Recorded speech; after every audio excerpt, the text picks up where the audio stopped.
Pertama-tama aku ngucapin terima kasih sekali nih kepada Pak Dery dan tim IDX Islamic yang udah ngundang Kisi Sekuritas untuk sama-sama bincang nih Pak di Market Pit Stop pada hari ini. Dan sebelumnya perkenalkan teman-teman Bapak dan Ibu sekalian, nama aku Reza Diovanda dan saat ini aku jadi trainer dari Kisi Sekuritas. Dan hari ini kita akan banyak nih ngobrol-ngobrol bersama Pak Dery mengenai market outlook dan gimana sih cara tips kita untuk berinvestasi saham syariah nih di pasar modal syariah. Seperti itu Pak Dery mungkin Pak. Oke, siap.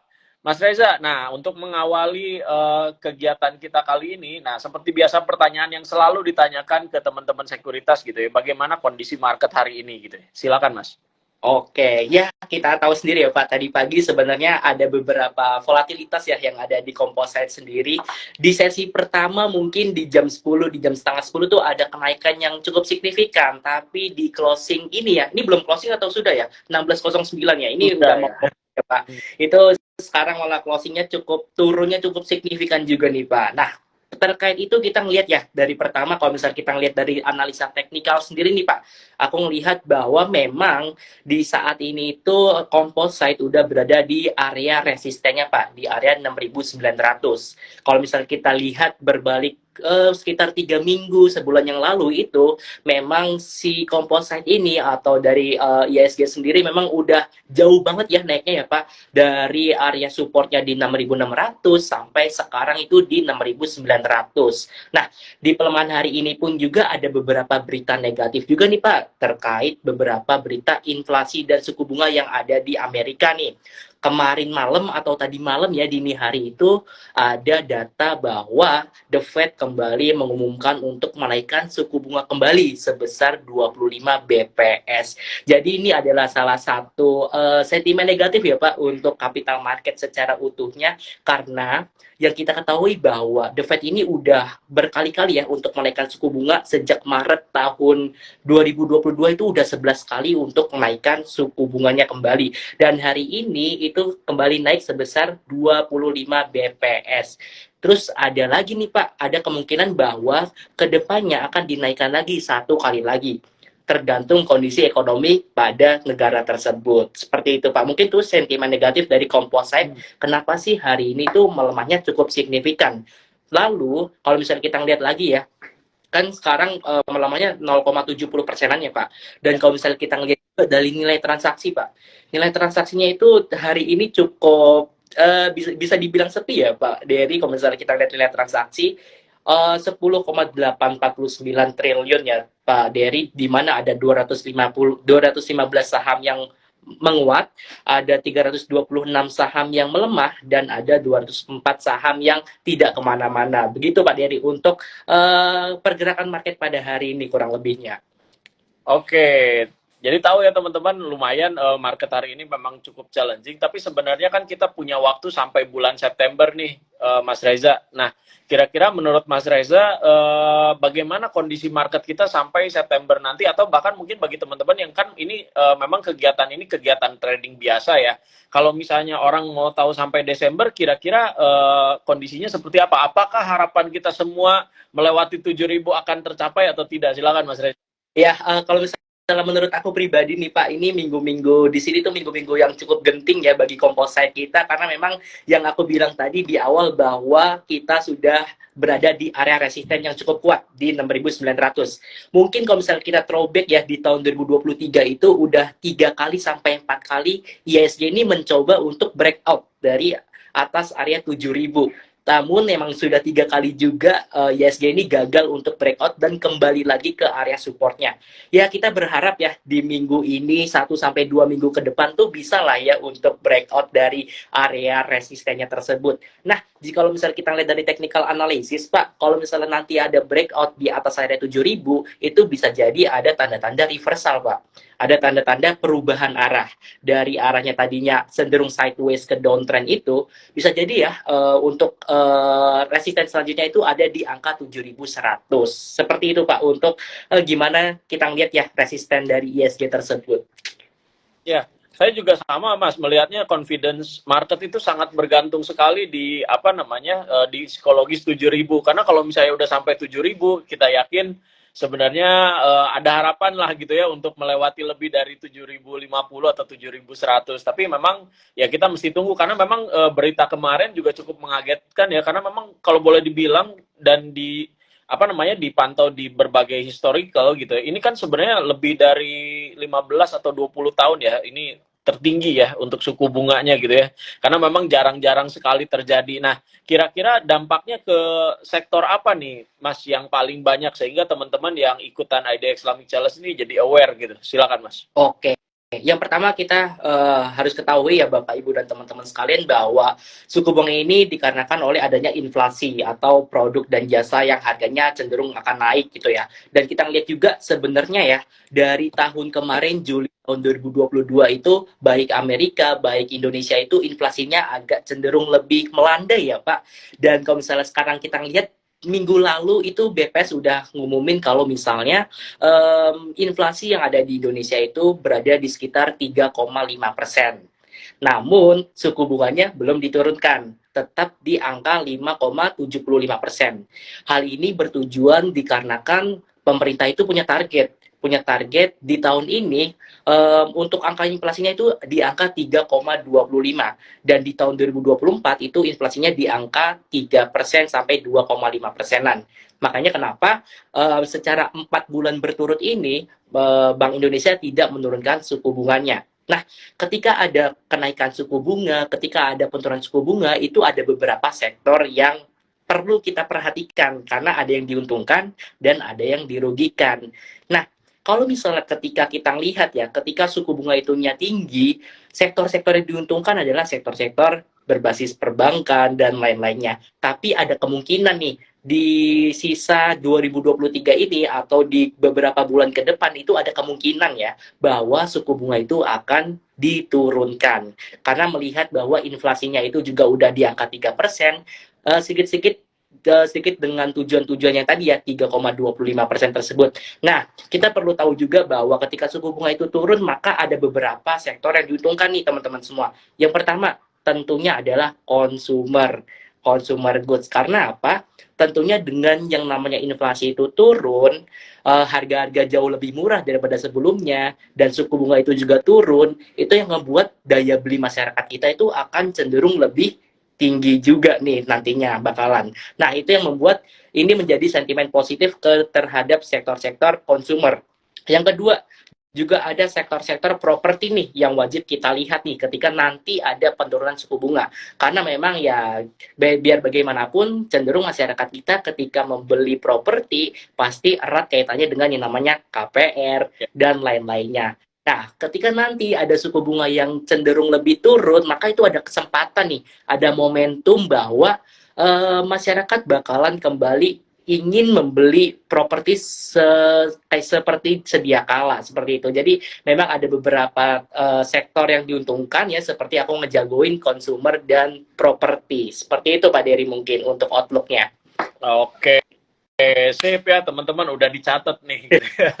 Berbagai apa namanya pandangan dari Mas Reza nih. Nah, kalau misalnya kita lihat tadi kan memang juga selain karena memang masalah suku bunga, kita juga kan baru selesai dari masalah pandemik gitu ya. Dan sebenarnya ada sektor yang menurut saya ini cukup apa ya, cukup menyita perhatian karena sektor transportasi dan logistik ini ternyata bertumbuh luar biasa ya ketimbang sebelum pandemi gitu ya. Kalau sebelum pandemi kayaknya ya memang bertumbuh karena retail bertumbuh biasa aja gitu. Tapi kok sekarang malah kelihatan lebih dominan ya pertumbuhannya itu bahkan melebihi sektor-sektor lain dibandingkan dengan misalnya pertambangan, kemudian finance dan lain sebagainya. Tapi pertumbuhan di transportasi dan logistik ini menurut Mas sendiri bagaimana, Mas?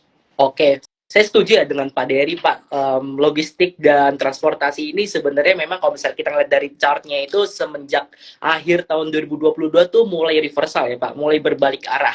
Mungkin kalau misalnya kita throwback lagi ya di tahun 2022 itu ada beberapa sentimen yang mengakibatkan kinerja dari sektor transportasi itu agak tertekan ya.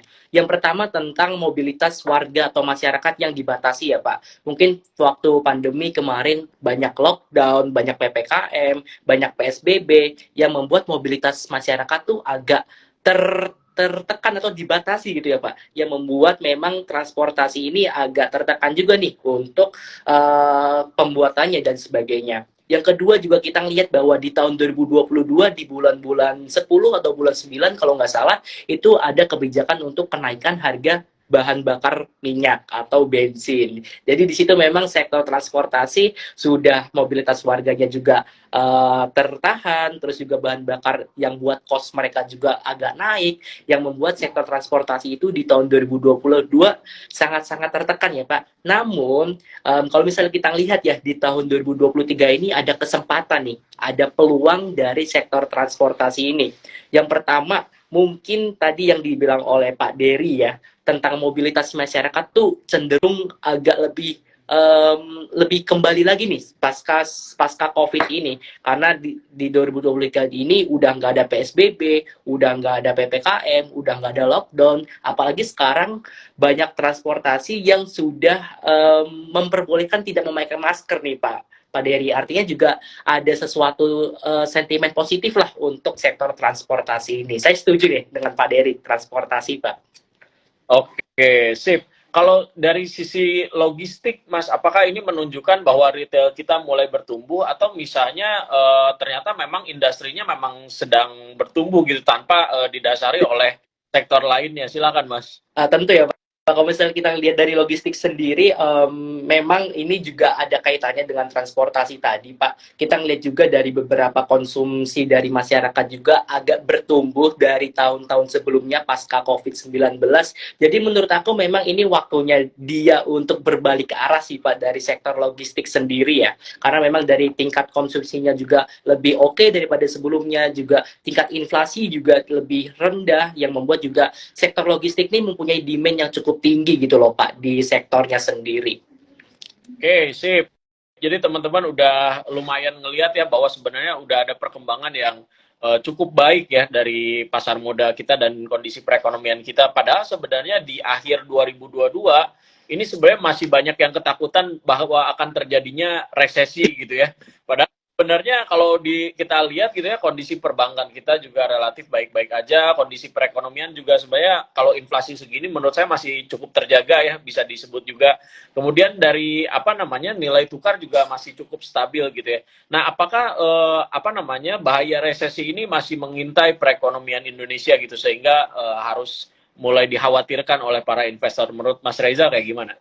Oke, iya Pak, saya setuju banget ya, karena memang di akhir 2022 kemarin atau di akhir ya 2022 kemarin banyak banget yang memprediksi bahwa ekonomi dunia akan gelap, terus Indonesia akan resesi, terus nanti akan ada guncangan ekonomi dan sebagainya. Tapi kita ngeliat dulu nih, sekarang udah masuk ke kuartal 2 lebih ya Pak, hampir ke kuartal 3. Dan kalau misalnya kita bicara resesi adalah gimana caranya kondisi ekonomi suatu negara itu bernilai negatif GDP-nya selama 2 kuartal beruntun atau lebih.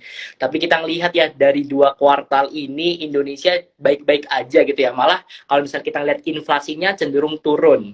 Suku bunga cenderung tetap dan akan diturunkan prediksinya. Dan kita ngelihat juga dari neraca perdagangan dan GDP-nya selalu surplus dan GDP-nya itu rata-rata naik sebesar 5%-an.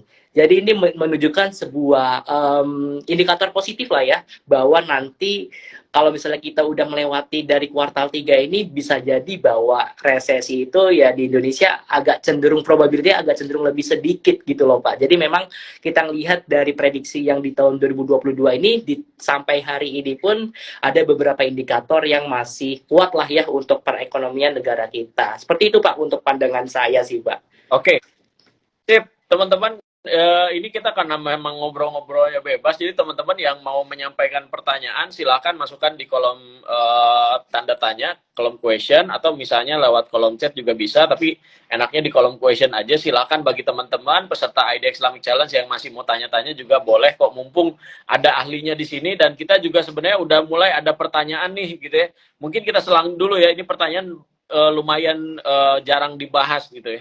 Bagaimana dengan kondisi lapangan pekerjaan? Karena memang juga kita juga udah tahu ada harmonisasi UU, ada kemudian ada apa namanya Omnibus Law, kemudian juga ada beberapa kebijakan dari Kementerian Tenaga Kerja gitu ya. Apakah di kita masih menunjukkan kondisi sebelum pandemik atau misalnya udah ada perbaikan gitu dibanding waktu pandemik?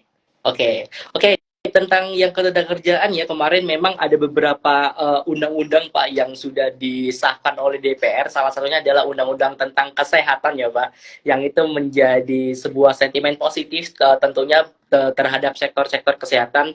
Kita juga sebut saja beberapa saham-saham kesehatan ketika ada undang-undang tersebut disahkan itu naiknya juga secara signifikan, saham-saham sektor rumah sakit dan lain-lainnya. Tapi tentunya dengan adanya undang-undang tersebut, aku yakin bahwa pemerintah mengeluarkan undang-undang tersebut atas dasar ingin memajukan dan ingin mesejahterakan masyarakat Indonesia gitu. Nah, dari pemerintahnya, regulatornya sudah sangat baik untuk undang-undangnya sendiri. Namun pertanyaannya kembali kepada masyarakatnya sendiri, apakah sudah siap untuk mendapatkan atau merespon regulasi yang baru atau tidak. Kalau misalnya kita melihat dari beberapa sektor juga dari ketenaga kerjaan itu masih banyak banget yang masih bisa kita explore, Bapak dan Ibu sekalian. Jadi kalau misalnya kita melihat dari beberapa chart yang ada di pengangguran ya, pengangguran di Indonesia juga cenderung agak stabil dan cenderung agak melandai nih Pak.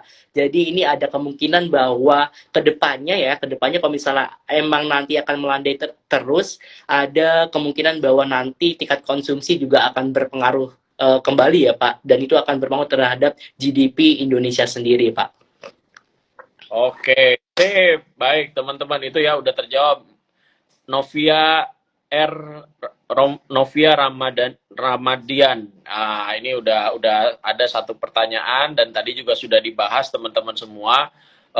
Kalau misalnya kita juga mungkin akan bahas banyak ya tentang ID Islamic Challenge, dan seperti yang teman-teman tahu, kita hanya melakukan challenge-nya apa sih sebenarnya 12 kali transaksi seperti biasa di perusahaan sekuritas yang bekerja sama dalam program ini. Salah satunya adalah Kisi Sekuritas, dan Kisi Sekuritas ini ya kalau boleh dibilang secara total trading value dari Januari sampai Juni itu menempati posisi ke-15, jadi sebenarnya masuk 20 besar juga. Jadi silakan teman-teman sekalian gitu ya, kalau misalnya yang buka rekening ini akan mendapatkan 100.000 rupiah dari Kisi Sekuritas gitu ya. Nanti juga tinggal DM saja Kisi Sekuritasnya setelah kegiatan ini gitu ya, kalau misalnya tertarik untuk buka rekening, karena bisa langsung ikutan kok gitu ya, karena ini juga transaksinya transaksi seperti biasa. Nah Mas, langsung ke pertanyaan selanjutnya nih, isu yang selalu dibahas dan nggak pernah gitu ya, nggak sampai dibahas gitu ya.